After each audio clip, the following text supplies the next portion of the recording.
YS Jaganmohan Reddy గారు మొన్నటి రోజున మాట్లాడినటువంటి మాటలకు సంబంధించి కౌంటర్గా షర్మిలారెడ్డి గారు నిన్నటి రోజున ప్రెస్ మీట్ పెట్టడం అయితే జరిగింది. అందులో భాగంగా జగన్మోహన్ రెడ్డి గారి గురించి అనేక కీలక విషయాలను అయితే ప్రస్తావించడం జరిగింది. అయితే షర్మిలా గారు మాట్లాడినటువంటి మాటలకు సంబంధించి మరిన్ని విషయాలు తెలుసుకోవడానికి మనతో ఉన్నారు సోషల్ యాక్టివిస్ట్ శ్రీలీల గారు. నమస్కారం. నమస్తే అండి. వైఎస్ షర్మిల జగన్మోహన్ రెడ్డి గారి చెల్లెలు. అయితే మరొకసారి ఈ రోజు ఆవిడ మీడియా ముఖంగా మాట్లాడుతూ మొన్నటి రోజున జగన్మోహన్ రెడ్డి ఏదైతే వాడు వీడు అని చెప్పేసి బీటెక్ రవిని గురించి పలికాడో, మరి కొంతమందిని ఆ విధంగా ఉచ్చరించాడు, వాటన్నిటికి సంబంధించి ఈవిడ సమాధానం చెప్పడం జరిగింది. సభ్యత లేదు మా అన్నకని చెప్పేసి.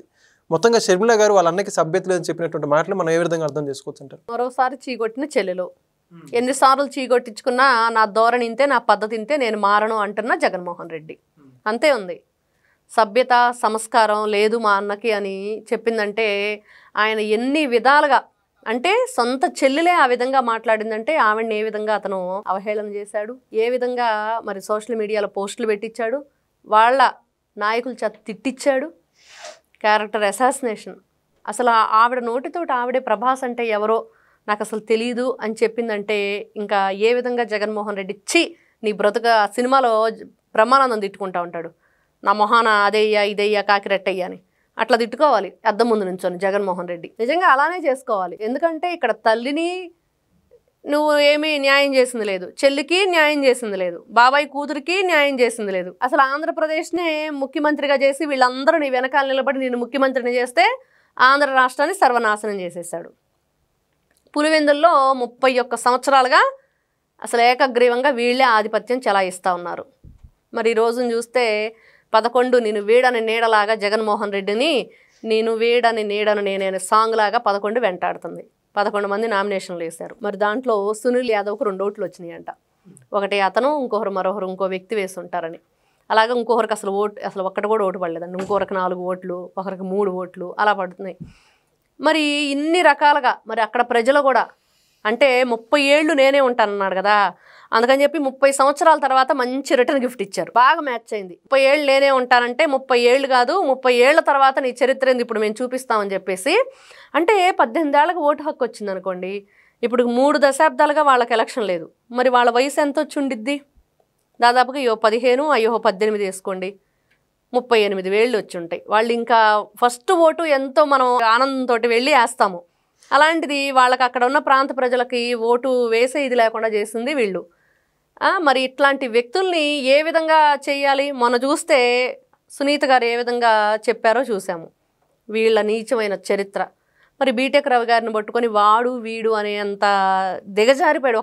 ఒకప్పుడు నేను సీఎంని, మా అన్న సీఎం ఇప్పుడు ఎమ్మెల్యేగా ఉన్నాడు, పులివెందులకి సెక్యూరిటీ ఇవ్వండి, మరి గౌరవించండి అని చెప్పేసి వీళ్ళు రకరకాలుగా మాట్లాడుతున్నారు కదా. గౌరవం అంటే ఇచ్చి పుచ్చుకునేది. ఈ విధంగా వాడు వీడంటే ఆయన కూడా వాడు వీడని అంటారు. ఏంట్రా నువ్వు చెప్పేది, మాకు మాట్లాడేవలే, మైక్ పక్కన పడేసి వెళ్ళిపో అంటారు. ఇంకా అంతకంటే కూడా ఎక్కువగా మాట్లాడే అవకాశం ఈ రోజున జగన్మోహన్ రెడ్డి అందరికీ ఇచ్చాడు. తనంతట తానే తన విలువల్ని దిగజార్చుకునే విధంగా, తన గౌరవాన్ని తనే దిగజార్చుకునే విధంగా, తనకి ఎటువంటి కూడా గౌరవం లేకుండా చేసుకున్నాడు ఈ రోజున ప్రజల్లో. మరి ఎప్పుడైనా మనం ఒకరిని గౌరవించి పెద్దవాళ్ళు అని మాట్లాడొచ్చు. ఎప్పుడు చచ్చిపోతారో అంటున్నాడు, నీ వయసు ఎంత అంటున్నాడు, నెక్స్ట్ ఎలక్షన్కు ఉండవంటున్నారు. గతంలో ఏ పదాలు విజయసాయిరెడ్డి మాట్లాడినట్లున్నాడు. ఏమయ్యాడు? మొత్తానికి రాజీనామా చేసి వ్యవసాయం చేసుకుంటానని చెప్పి వెళ్ళిపోయాడు అప్రూవర్గా మారి మద్యం కుంభకోణంలో. మరి ఈ మనిషి పరిస్థితి ఏంటో జగన్మోహన్ రెడ్డి అనే వ్యక్తి. నిజంగా వైఎస్ విజయలక్ష్మి, వైఎస్ రాజశేఖర రెడ్డి ఆ దంపతులకు పుట్టిన ఈ సుపుత్రుడు మరి రాష్ట్రాన్ని సర్వనాశనం చేయడానికే కంకణం కట్టుకున్నాడు. రాష్ట్ర ప్రజల జీవితాలతోటి ఆటలాడాడు. అందుకనే కన్న తండ్రి కూడా ఏ రోజు తన ముఖం చూడటానికి కానీ, తన ఇంట్లో ఉంటే తన ఎదురుగా తను తిరుగుతున్నా కూడా ఇష్టపడని పరిస్థితి. మరి అలాంటి వ్యక్తి జగన్మోహన్ రెడ్డి. ఓకే, మరి అయితే షర్మిల గారు మాట్లాడుతూ వైఎస్ జగన్మోహన్ రెడ్డి గారు ఏదైతే వ్యాఖ్యలు చేశారో, రాహుల్ గాంధీతో హాట్ లైన్ లో చంద్రబాబు నాయుడు గారు టచ్ లో ఉన్నారని చెప్పేసి వాటిని తీవ్రంగా ఖండిస్తున్నాము. నీలాగా చీకటి సంబంధాలు పెట్టుకోవాల్సిన అవసరం రాహుల్ గాంధీకి మా పార్టీకి అవసరం అని చెప్పేసి అన్నారు. దాన్ని ఏ విధంగా అర్థం చేసుకోవచ్చు? ఇక్కడ ఒకటండి, అతనికి నోటికి వచ్చింది మాట్లాడతాడు.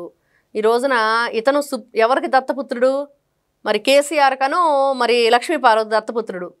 మరి మొన్న దత్తపుత్రుడి దగ్గరకు వచ్చింది కదా ఆవిడ. ఎందుకు వచ్చింది వాళ్ళ ఇంటి దగ్గరికి? మరి ఈయనెందుకు కేసీఆర్ దగ్గరికి వెళ్ళాడు?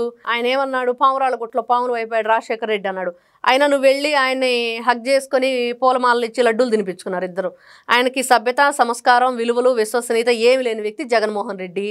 ఇష్టానుసారంగా గుడ్డగాల్చి పైన వేస్తాడు, తర్వాత తగలబడిపోతారో ముందలైతే వేస్తాడు అంతే. వాళ్ళకి ఒక ప్రచారం చేయాలన్నా, అబద్ధాలు కల్పన చేయాలన్నా ఒక మంచి ఎక్స్పీరియన్స్ ఉన్న పర్సన్ జగన్మోహన్ రెడ్డి అండి. బ్యాచ్ అంతా కూడా ఇలాంటి మాటలే మాట్లాడతారు. మరి ఈ రోజున రాహుల్ గాంధీ గారి గురించి, వాళ్ళ చెల్లెల గురించి, ఇంకా రకరకాల ఇంకెవరు, మోడీ గారి గురించి మాట్లాడమనండి జగన్మోహన్ రెడ్డి గారిని. మోడీ గారి గురించి, అమిత్ షా గారి గురించి, ఇంకా కొంతమంది సెంట్రల్ గవర్నమెంట్ పెద్దల గురించి మాట్లాడితే ఆయన నిజంగానే పులివెందుల పులి అని చెప్పేసి అందరూ ఒప్పుకుంటారు. ఎదిరించమనండి. వాళ్ళు ఏదో పోరాటం చేస్తున్నారంట షర్మిల గారు వాళ్ళు.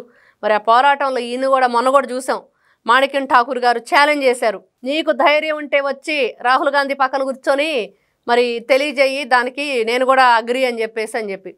మరి కాదు కదా, ఇతనికి భయంతో బిక్క చచ్చిపోయి ఈ రోజున కుడితిలో పడ్డ ఎలకలాగా తన్నుకుంటున్న జగన్మోహన్ రెడ్డి.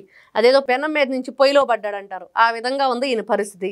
ఇప్పుడు ఏం మాట్లాడుతున్నాడో, ఏమి మరి ప్రజలకు మెసేజ్ ఇస్తున్నాడో తనకే అర్థం కాని పరిస్థితిలో ఉన్న జగన్మోహన్ రెడ్డికి అట్లాంటి మాటలే వస్తాయి. తను ఏదైనా సరే ఒక విషయం చెప్పాలనుకున్నప్పుడు ఆ విషయాన్ని కాకుండా వేరే విషయాలు చెప్పడానికి గల కారణాలు మందులు, ఏదైతే లండన్ మందులు ఉన్నాయో అవి కూడా పనిచేయట్లేదు అని చెప్పి చెప్పుకుంటున్నారు ఇప్పుడు ప్రజలైతే. నమస్తే. Please subscribe to Leo news for more videos.